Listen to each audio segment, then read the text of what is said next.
The wind cut through the Montana Valley like a blade that morning. It was the kind of cold that made your bones ache before you even stepped outside. Jacob Weatherby stood at the edge of his family's farm, watching the frost creep across the wooden fence posts like silver fingers. 47 years old, weathered hands, and eyes that had seen 3 generations work this same land. His grandfather built the main house in 1952. His father added the barn in 1978. Now it was his turn to keep it all standing. But standing was becoming harder every year. The farm sat in a valley where 20 log houses clustered together, a small community that refused to die even as the world moved on around them. Most families had been there for generations. The Hendersons to the north, the Malloys to the south, Old Man Crawford in the house by the creek. They were all connected by more than just property lines. They shared equipment, helped with harvests, celebrated births and mourned deaths together. It was the kind of place people wrote songs about, the kind of place that existed more in memory than reality these days. Jacob walked toward his truck, his boots crunching on frozen ground. The radio had been screaming warnings all week. Worst ice storm in 50 years heading straight for them. The weather service said it would hit tomorrow night. Maybe the next morning. The uncertainty made it worse somehow. His wife Sarah came out onto the porch, wrapping her cardigan tight against the cold. 23 years of marriage, and she still had that look that could stop him in his tracks. But today that look was worry. You checked the support beams like you said you would? Jacob nodded, but his jaw tightened. He had checked them. That was the problem. The main support beam in their house, the one that carried the weight of the entire western roof, had a crack running through it like a lightning bolt frozen in wood. And it was not just their house.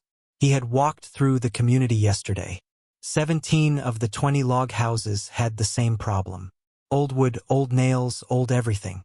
These structures had survived decades of Montana winters, but time had a way of catching up with everything eventually.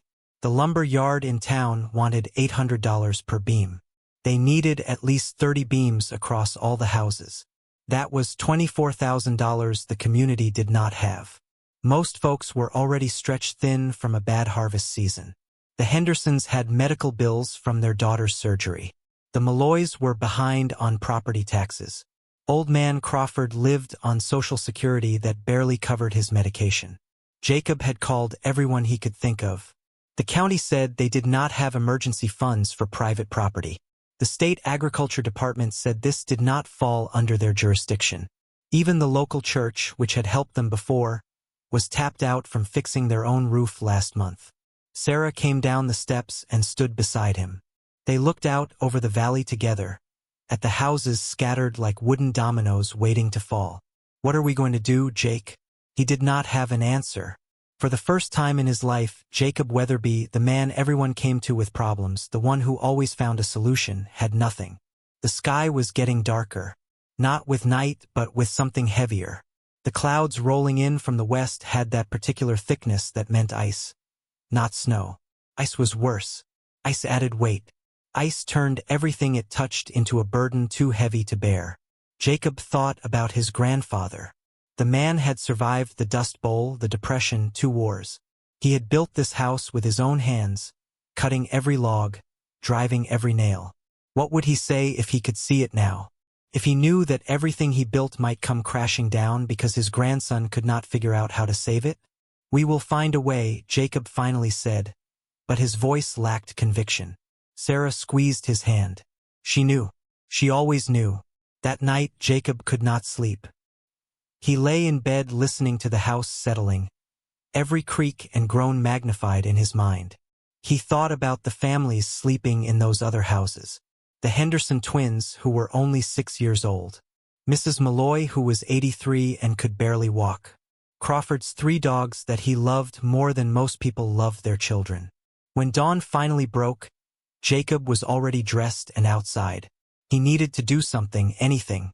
He walked to the old equipment shed, the one his father had used for storing tools and spare parts. Maybe there was something in there he could sell. An old tractor part, vintage tools, something that might get them even a fraction of what they needed. The shed smelled like rust and motor oil and memories. Jacob started sorting through decades of accumulated junk, piece by piece, knowing it was hopeless but unable to stop himself. That was when his boot caught on something buried in the dirt floor. Jacob knelt down and brushed away the dirt with his bare hands. The cold bit at his fingers, but he kept digging. What he found made him pause. It was an old metal box, no bigger than a shoebox, completely rusted on the outside. The kind of thing you would walk past 1,000 times and never notice. He pried it open carefully. The hinges protested with a screech that echoed through the empty shed. Inside, wrapped in an oil-stained cloth, was a collection of old nails. Dozens of them, maybe 100. They were hand-forged, the kind his grandfather would have made himself at the blacksmith station that used to sit behind the house. Each nail was unique, slightly different from the others.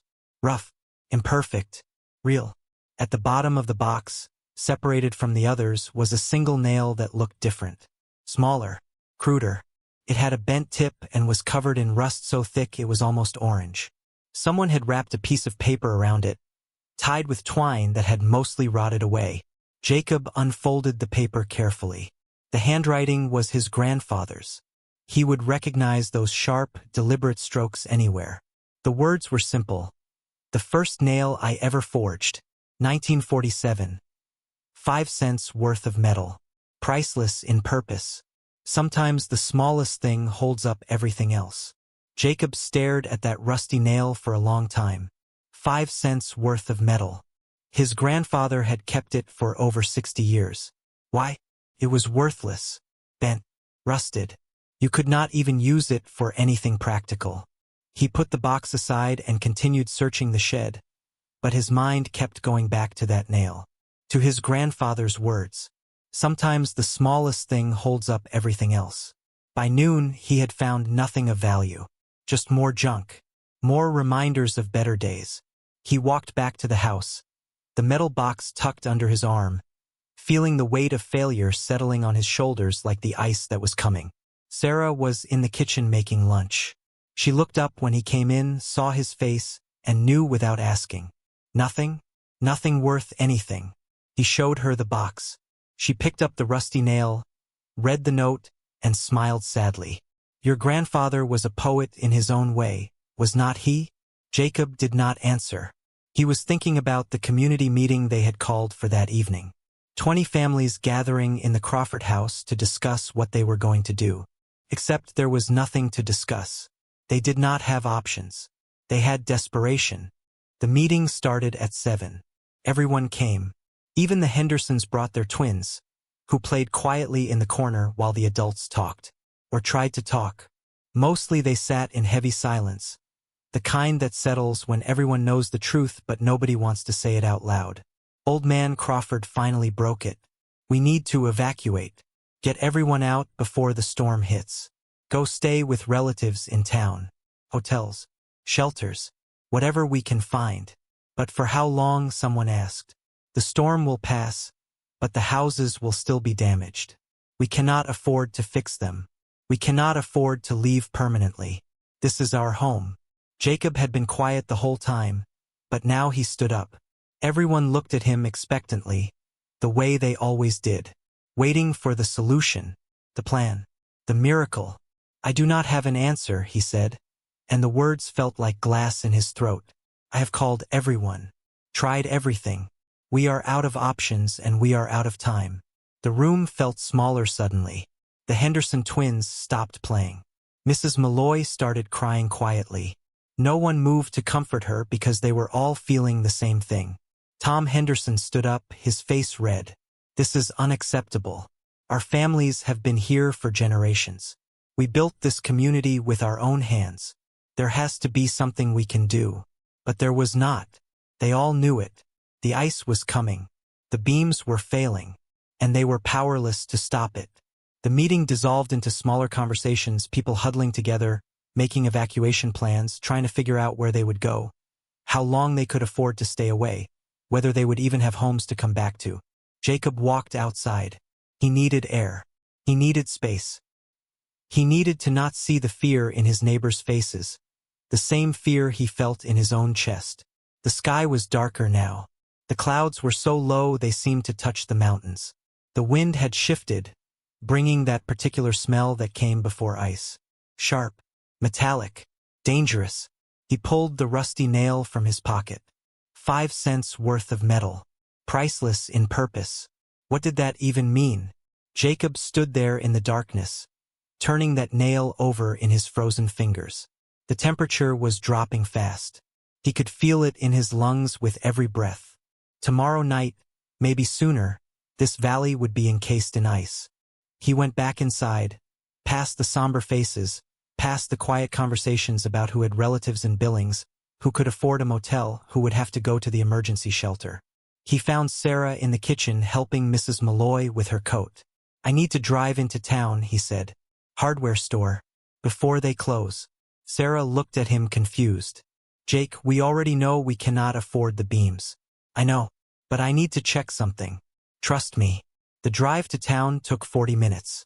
The hardware store was about to close when Jacob walked in. Bill Patterson, who owned the place, looked up from counting the register and shook his head. "If you are here about those support beams, Jake, the price is firm. I wish I could help, but my suppliers do not give me any wiggle room." "Not the beams," Jacob said. "I need to talk to your father." "He still come around?" Bill's father, Ray Patterson, was 86 years old and had run the hardware store for 50 years before retiring. He spent most days now in the back office, drinking coffee and doing crossword puzzles. Bill called him out. Ray shuffled to the counter, his eyes sharp despite his age. "Jacob Weatherby. Your grandfather taught me how to forge nails back in 1948. What can I do for you?" Jacob placed the rusty nail on the counter. Ray picked it up, held it close to his eyes, then started laughing. A deep, genuine laugh that seemed to come from somewhere decades past. "I will be damned. Is this what I think it is? My grandfather's first nail. I found it today in his old toolbox." Ray nodded slowly, still smiling. "Your grandfather and I took a metalworking class together at the community center. Government program after the war. Teaching veterans a trade. This nail," he held it up to the light, "this was from the first lesson. We were supposed to make something simple, just to get the feel of the forge. Your grandfather bent his on purpose." "On purpose?" Ray's smile faded into something more thoughtful. There was a traveling blacksmith teaching the class. Old Russian fellow named Dmitri. He told us a story about his village back in the old country. Said there was a winter so bad, the whole village thought they would not survive. Buildings collapsing under ice and snow. Then someone remembered an old technique. A way to reinforce structures from the inside using tension and balance instead of just brute force. Jacob leaned forward. "What technique?" Ray walked to the back office and returned with an old book. It was falling apart, pages yellow with age. Metallurgy and Structural Reinforcement. Forgotten Techniques from Eastern Europe, 1952. Dmitri wrote this after the class ended. Only printed about 100 copies. I bought one because, well, I was young and thought I might need it someday. Never did. He flipped through the pages until he found what he was looking for. Here. The compression lock method. Jacob read quickly. The technique involved using smaller, strategically placed metal reinforcements to redistribute weight across a structure. Instead of replacing entire beams, you could stabilize them by creating a network of tension points. It required precise placement and specific types of metal connections, but the materials needed were minimal. Old nails, wire, scrap metal, things that cost almost nothing. "Does this actually work?" Jacob asked. Ray shrugged. Dmitri said his village used it to save 40 buildings. But that was 70 years ago in Russia. I have never seen anyone try it here. The math is complicated. The placement has to be exact. One mistake and you could make things worse instead of better. Jacob looked at the diagrams. His mind was racing. If this works, we could save the houses. All of them. For almost no money. Ray put his hand on Jacob's shoulder. That is a mighty big if, son. You would be gambling with people's homes. Their safety.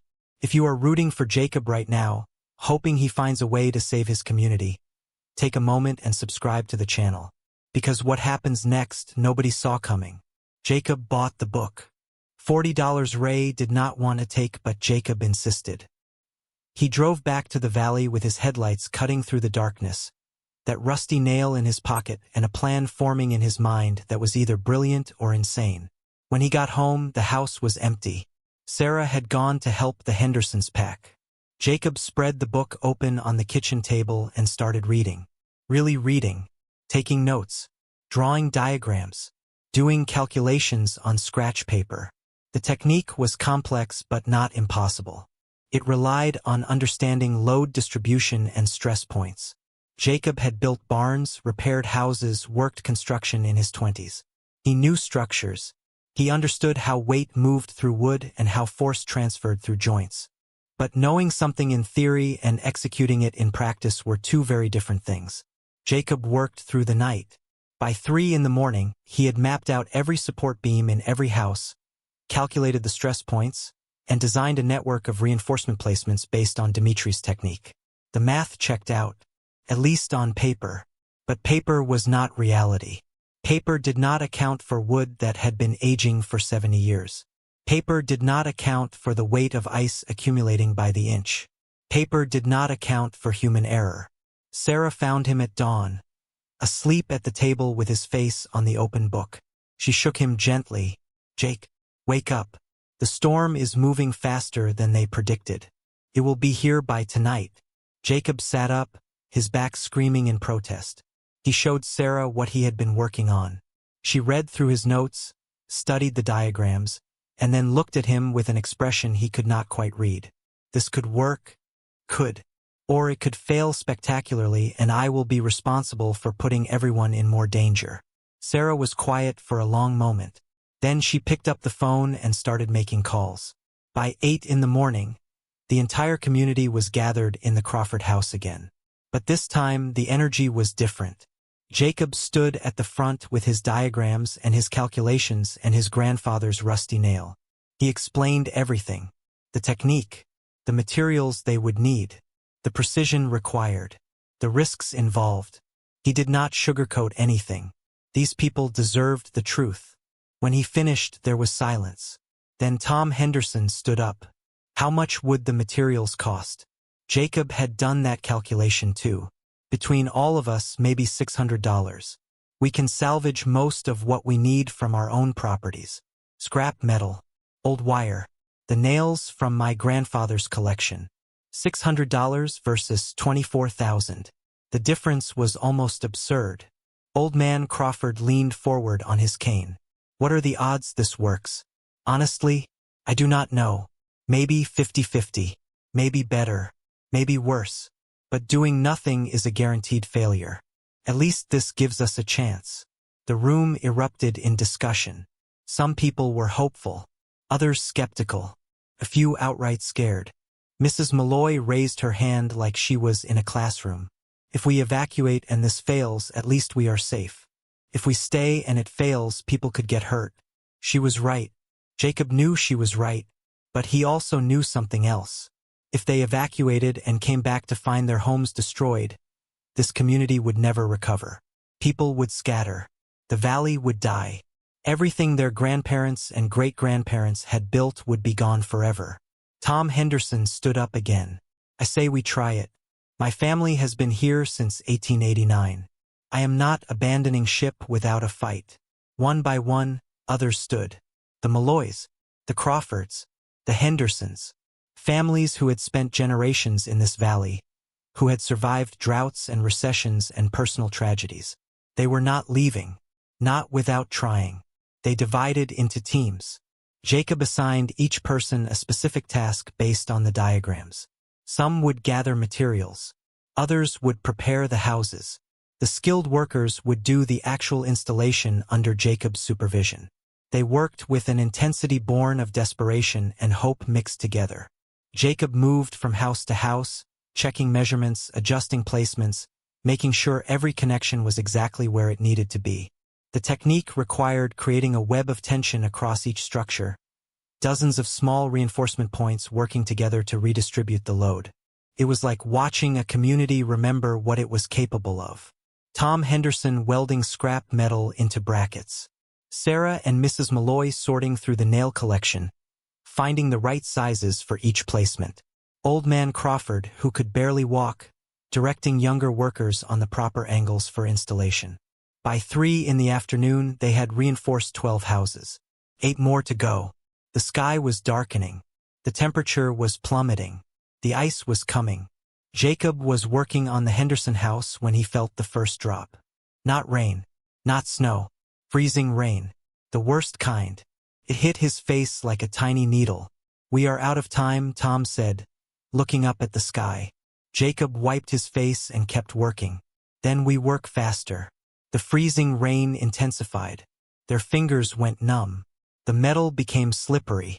Every movement took twice as long. But they did not stop. They could not stop. By 7 that evening, under work lights and flashlights, they finished the last house. 20 log houses, all reinforced using a 70-year-old technique from a Russian village, held together by scrap metal and hope and a 5-cent rusty nail that had started it all. Now came the real test. The ice was falling in sheets, accumulating fast. Within an hour, everything was coated. Trees bent under the weight. Power lines sagged. The world turned into glass. And all they could do was wait. The ice storm lasted 36 hours. Not the 12 hours forecasted. Not the 24 hours they had braced for. 36 hours of relentless freezing rain that turned the Montana Valley into something from another world. Beautiful and terrifying in equal measure. Jacob did not sleep. None of them did. They moved between houses in shifts, checking the reinforcements, listening for creaks and groans that might signal failure, watching for cracks that might spread into catastrophe. The work lights they had strung up created pools of yellow glow in the darkness, making the ice sparkle like diamonds on every surface. Around midnight on the first night, they heard it. A sound like a gunshot echoing across the valley. Everyone froze. Jacob's heart stopped. Then they realized it was coming from the Wilkins property, the one abandoned house on the edge of the community that they had not reinforced. The roof had collapsed under the weight of the ice. The sound of wood splintering and metal tearing carried across the frozen landscape like a warning, like a preview of what could have happened to all of them. Sarah squeezed Jacob's hand so hard it hurt. That could have been us. That could have been all of us. But it was not. Hour by hour, as the ice accumulated, as the weight grew heavier and heavier, the 20 reinforced houses held. The technique was working. The compression lock method was redistributing the load exactly as Dimitri's book said it would. Those tiny connection points, those scraps of metal, those hand-forged nails from Jacob's grandfather's collection, they were doing what massive support beams would have done, but in a way that worked with the structure instead of just bracing against it. Tom Henderson walked the perimeter of his house every 2 hours with a measuring tape, checking for any sign of settling or shifting. Nothing. The walls were holding level. The roof was stable. His daughter slept peacefully inside, unaware of the miracle happening above their heads. Old Man Crawford sat in his rocking chair by the window, watching ice form on the glass in crystalline patterns. His 3 dogs curled at his feet. He had lived through more winters than most people in the valley, had seen storms that became legends, but he had never seen anything like this. And he had never been more grateful to be exactly where he was. Mrs. Malloy baked bread. She did not know what else to do with her nervous energy, so she baked. Loaf after loaf, filling her kitchen with warmth and the smell of yeast and flour. When morning came, she would distribute them to every house in the community. A small gesture, a way of saying thank you, a way of celebrating being alive. By the second morning, the ice was 3 inches thick on everything. Tree branches were breaking all around them, crashing to the ground with sounds like thunder. But the houses stood. Every single one of them. No cracks, no collapses, no failures. The local news helicopters flew over at noon, filming the devastation for the evening broadcast. They showed the collapsed Wilkins house, the downed power lines, the trees bent double under the weight of ice. But they did not know the real story. They did not know about the 20 houses that should have fallen but did not. They did not know about the rusty nail and the old book and the community that refused to give up. When the storm finally broke on the 3rd day, the sun came out like an apology. The ice began to melt, slowly at first, then faster as the temperature climbed above freezing. Water dripped from every surface, creating a symphony of sound that meant survival. That meant hope. Jacob walked through the valley with Ray Patterson, who had driven out to see if the technique had actually worked.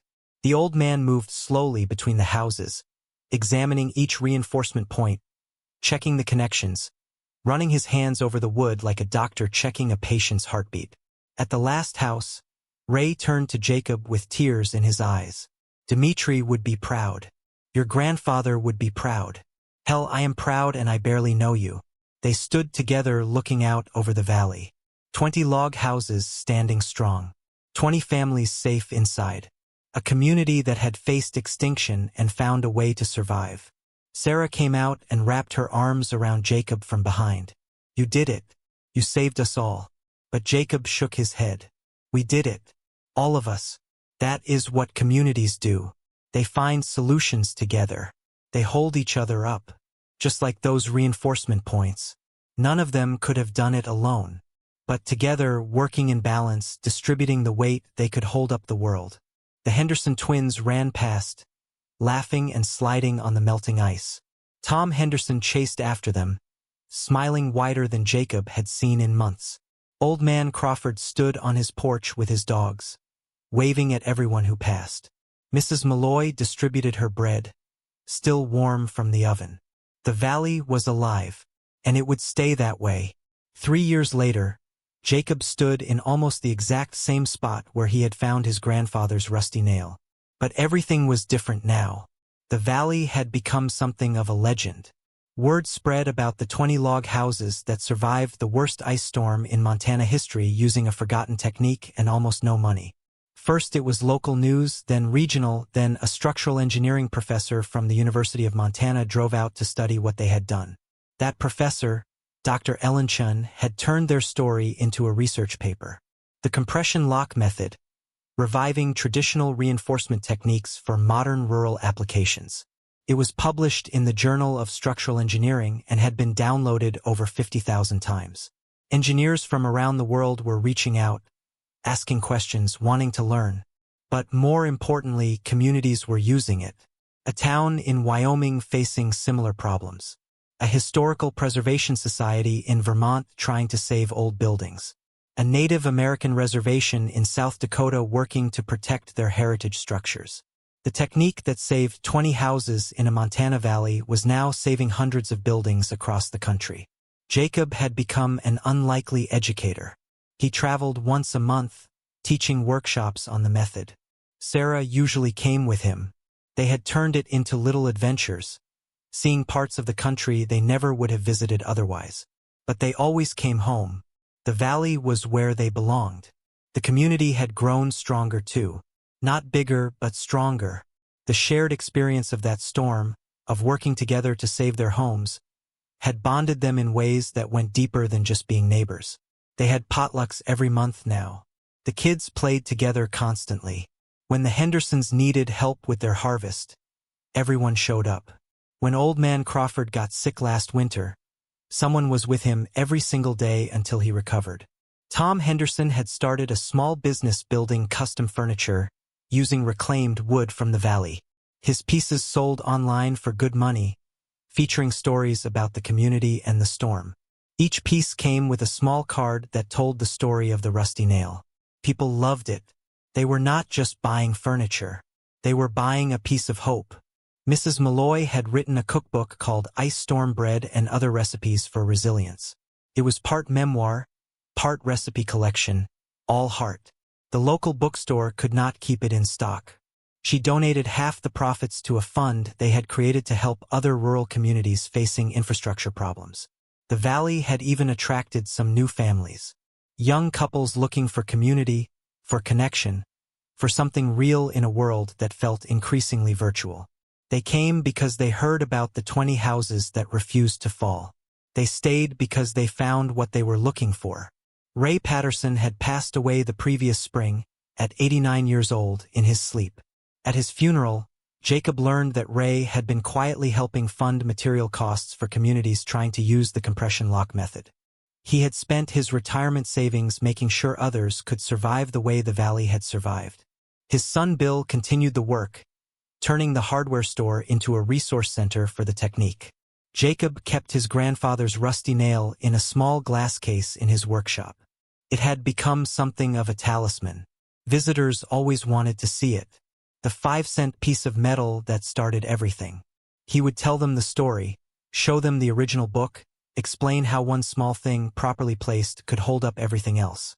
On this particular morning, Jacob was meeting with a documentary crew. They wanted to film the valley, interview the families, tell the complete story. Jacob was hesitant at first, but Sarah convinced him. People need to hear this, she said. They need to know that communities can still come together. That old wisdom still has value. That giving up is never the only option. The interviewer, a young woman from Seattle, asked him the question everyone asked. What was the moment you knew it would work? Jacob thought about it. Honestly, I never knew it would work. Not completely. Even when the storm was over, even when the houses were still standing, part of me expected them to fall the next day, or the day after. But that is the thing about faith. You do not need certainty. You just need to try. You need to believe that the effort matters, even if the outcome is uncertain. The interviewer smiled. That is beautiful. Can we use that? Jacob laughed. Use whatever you want. Just get the story right. Tell people that it was not about one person or one nail or one technique. It was about a community that refused to quit. That is the real story.